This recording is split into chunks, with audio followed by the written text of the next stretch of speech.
আসসালামু আলাইকুম, সবাই কেমন আছেন? আশা করি সবাই ভালো আছেন। দেখেন হাইব্রিড খাইতে খাইতে সবকিছু হাইব্রিডের মতো হয়ে গেছে। মানুষগুলো যেন কেমন হাইব্রিড হয়ে গেছে, তাই না? আশেপাশের মানুষগুলো হাইব্রিড হয়ে গেছে, মানে হাইব্রিড সবজি খেতে খেতে মানুষের মন মানসিকতা সব অন্যরকম হয়ে গেছে। কোনো মায়া দয়া কোনো কিছুই নাই। তো আমরা এরকম একটা ফ্যামিলিতে এমন একটা পরিবেশে থাকি যে আসলে মানুষ সবাই স্বার্থের জন্য ঘুরে। স্বার্থ নাই পৃথিবীতে কেউ নেই, স্বার্থ ছাড়া সবাই ঘুরে, একমাত্র মা বাবা ঘুরে না। এটা সত্যি কথা দেখছি আমি। মা বাবার মতো কেউ নাই যে বাবা মাই একমাত্র সন্তানের জন্য করে, সন্তানরা কিন্তু অনেক সময় তাদেরকে স্বার্থের জন্য করে। আর অনেকে বলে যে মার পেটের ভাই বোনও কিন্তু অনেক সময় অনেক এমক তমক, কিন্তু দেখি মার পেটের ভাই বোনও দেখা যায় অর্থ সম্পদের জন্য সবাই স্বার্থপর হয়ে যায়। কেমন জানি নিজের কাছের মানুষগুলো, নিজের কাছের আত্মীয় স্বজন গুলো এখন আত্মীয় স্বজনের হিসাবেও থাকে না, তারা অন্যরকম হয়ে গেছে। তো আমিও মানে আমরাও কিন্তু এখন ওইরকম শিক্ষা পাচ্ছি, আশেপাশে দেখতেছি যে আসলে এটা কিন্তু ঠিক না। আমরা অন্ধের মতো যাদের ভালোবেসে আসছি যে আমি শুধু সারা জীবন স্যাক্রিফাইস করবো, এই স্যাক্রিফাইস জীবনে বহুত করছি, আর কারোর জন্য এরকম স্যাক্রিফাইস করবো না। যা ভুল করছি করছি। এই মানুষ বলে না যে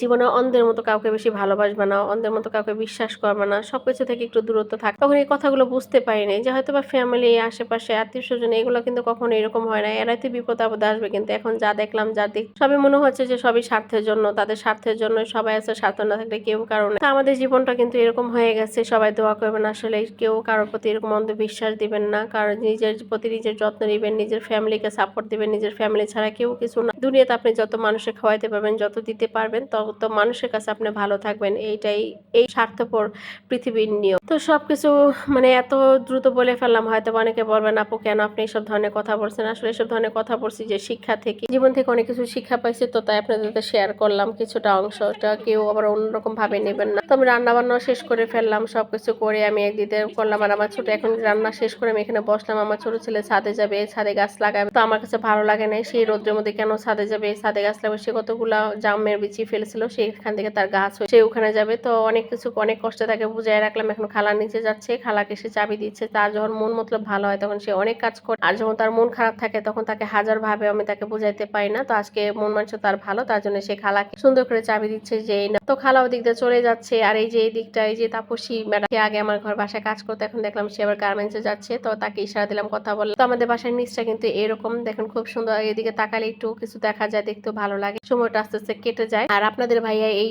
মাত্র বাসায় আসছে, আসার পরে দেখি সে কতগুলা প্লেট নিয়ে আসছে ভাত খাওয়ার জন্য। তো আমি জানি না, খালাদের দিয়ে কাজ করে তো প্রতিটা প্লেটের সাইড কানিটা ভেঙে যায়। তখন এই কানি ভেঙে গেলে ওই প্লেটে খাওয়া ঠিক না। বলছিলাম প্লেট নিয়ে আসতে, সে 12টা প্লেট নিয়ে আসছে।